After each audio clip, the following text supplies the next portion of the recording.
My name is Tony Warner from Black History Walks. We organise walks, talks and films on Black history each month all year long. But today we're in Notting Hill to speak about the amazing Claudia Jones. You can find a really famous image of Claudia Jones in the National Portrait Gallery, where she's sitting at her desk with a typewriter editing the West Indian Gazette, which is one of the first black newspapers in this country. Claudia Jones spends the first 8 years of her life in Trinidad, and then she moves to America. From the time she becomes a young lady, she gets involved in civil rights activism, in particular when it comes to housing.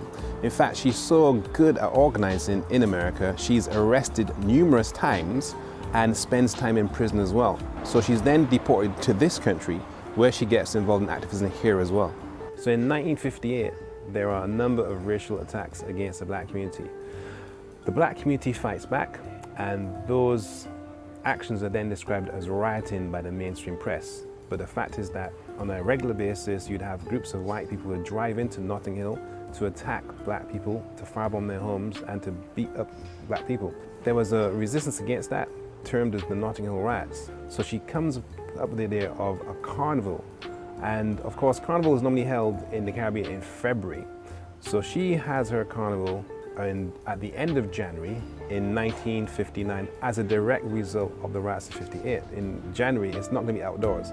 It has to be indoors. So her carnival, the first carnival she organizes, takes place inside the King's Cross St. Pancras Town Hall. It has like a fashion show, a beauty show, and it's used to kind of bring people together and showcase African Caribbean history and culture. So it's a big hit.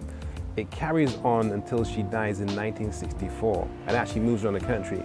So her carnival is pioneering. It was as a direct response to the riots. It involved a lot of high-profile black people, and it was a real kind of benchmark for black British history. So we're in the gardens of the Tabernacle. It was an old abandoned church. It was renovated by the black community and then becomes a center for carnival activities. It's where young steel bands would come to perform and to rehearse. And it also was used as a meeting place for the organization of carnival. Claudia Jones died aged 49 years old, a fairly young age to die at. But within her short life, she achieved a massive amount. To give an example of her level of achievement, she worked with people like Paul Robeson, people like Amy Ashwood Garvey, wife of Marcus Garvey. She also met Martin Luther King. So she was of such a high profile that when Luther King came to the UK in '64, he actually chose to spend time and meet with her because he could see she was doing something similar to what he was doing in England that he was doing in America.